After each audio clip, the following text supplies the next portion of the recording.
Peristiwa kudeta pada awal Februari lalu di Myanmar meninggalkan banyak catatan penting. Kejadian tersebut menandakan bahwa proses transisi demokrasi di sana berjalan mandek. Kita akan membahas peristiwa tersebut dari kacamata RSK atau Reformasi Sektor Keamanan. Simak terus. Sumber referensi video ini berasal dari buku karya Muhammad Haripin yang berjudul Reformasi Sektor Keamanan Pasca Orde Baru, Melacak Pandangan dan Komunikasi Advokasi Masyarakat Sipil, terbitan margin kiri pada tahun 2013. Serta buku lainnya terbitan Center for Strategic and International Studies atau CSIS, edisi volume ke-48 nomor 2, kuartal kedua tahun 2019 dengan subbab Diskursus Masyarakat Sipil dan Reformasi Militer di Indonesia, karya Andik Beni Saputra dan juga Azhari Setiawan. Tak lupa pula ada beberapa sumber RSK lainnya di internet. Sobat Sejarah bisa menemukan dan mendownload PDF-nya di Google dengan kata kunci Reformasi Sektor Keamanan. Pada tanggal 1 Februari lalu, Myanmar diguncang kudeta. Pemerintah sipil yang terpilih secara demokratis diturunkan secara paksa oleh militer pimpinan Jenderal Min Aung Hlaing. Saat itu, militer berdalih bahwa terjadi kecurangan besar saat pemilu yang membuat partai NLD memperoleh hampir 80% suara, sedangkan partai dukungan militer kalah telak. Kudeta ini membuat proses transisi demokrasi yang digagas sejak tahun 2008 terpaksa mundur lagi ke belakang. Para tentara ternyata belum sepenuhnya rela untuk mundur dari politik dan kembali ke barak. Merupakan suatu hal yang lumrah di mana di negara-negara berkembang atau yang situasi dalam negerinya tak stabil, militer dan aktor-aktor keamanan lainnya begitu dominan dengan dalih stabilitas nasional. Sedangkan RSK sendiri adalah sebuah proses demokratisasi suatu negara yang baru saja lepas dari konflik berkepanjangan atau otoritarianisme dan hendak membangun suatu negara yang demokratis.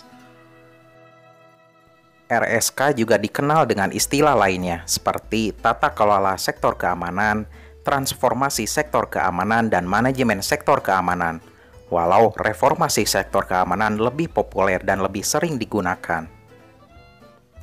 Esensi dari RSK adalah bagaimana merubah sistem pengelolaan aktor-aktor keamanan agar dapat bekerja sama dan beroperasi menurut kerangka norma demokrasi dan good governance.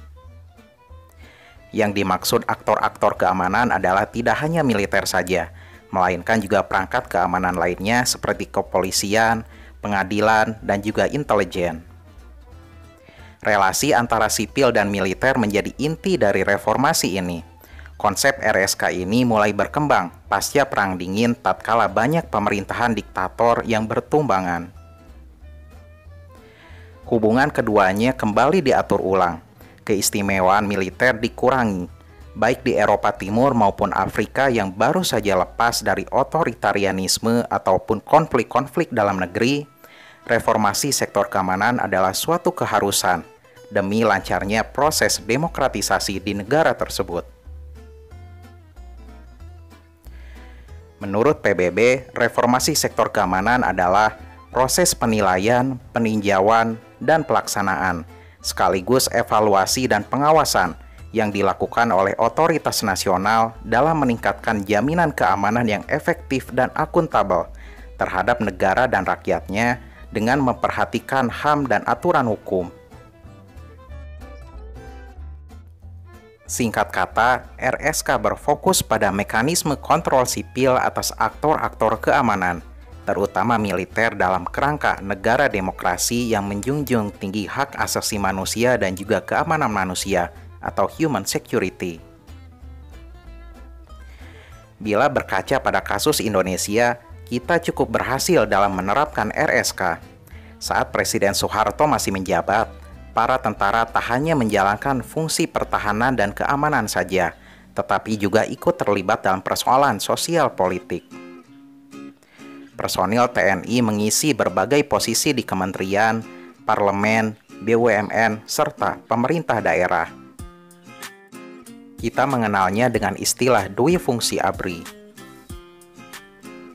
Namun seiring dengan tuntutan reformasi dan demokratisasi, rakyat menginginkan agar ABRI ditata ulang, menghapuskan dui fungsi, kembali ke barak dan menjadi tentara profesional.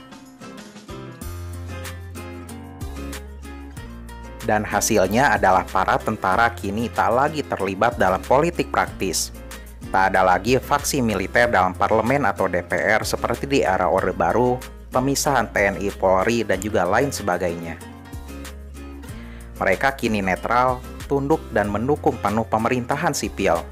RSK di Indonesia berjalan relatif mulus dan damai, walau masih ada sejumlah kekurangan. Kita sudah mengetahui definisi dari RSK dan contoh kasus di Indonesia.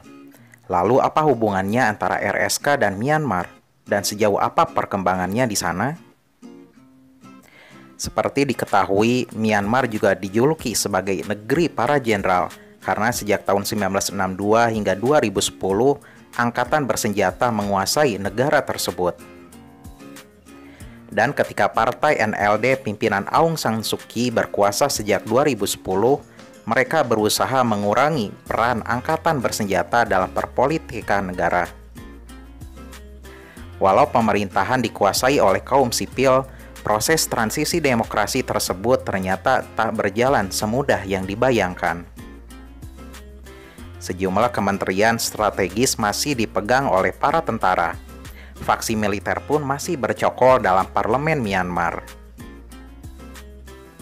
Maka tatkala mereka menuduh adanya kecurangan pemilu pada tahun 2020 lalu, tanpa pikir panjang, kudeta pun dilancarkan. Aung San Suu Kyi dan Presiden Min Win ditahan, pemerintahan sipil pun digulingkan. Komunitas internasional terkejut dan mengecam aksi tersebut. Publik Myanmar pun terus berunjuk rasa menolak berkuasanya kembali para tentara. Pertanggal 16 Maret 2021, sudah ada 180-an orang yang tewas akibat bentrok antara aparat keamanan dan massa pro-demokrasi. Situasi di negara tersebut masihlah kacau dan belum menentu. Apapun alasan yang dikemukakan oleh mereka, aksi kudeta ini mengisyaratkan bahwa pihak militer ternyata masih tertarik pada politik dan belum rela sepenuhnya untuk kembali ke barak. Setidaknya rakyat Indonesia mesti bersyukur bahwa reformasi sektor keamanan di negara kita relatif berjalan lancar. Kita bisa melihat profesionalisme dalam tubuh TNI yang bahu-membahu membangun negara bersama dengan pemerintah sipil. Reformasi di bidang keamanan di negara kita masih tetap berlanjut hingga kini. Walau belum sempurna dan berjalan pelan, setidaknya tidak sekompleks di Myanmar ataupun Thailand. Terima kasih telah menyimak video ini sampai habis. Nantikan video-video lainnya yang bertema stuka atau studi keamanan lainnya. Sampai jumpa lagi.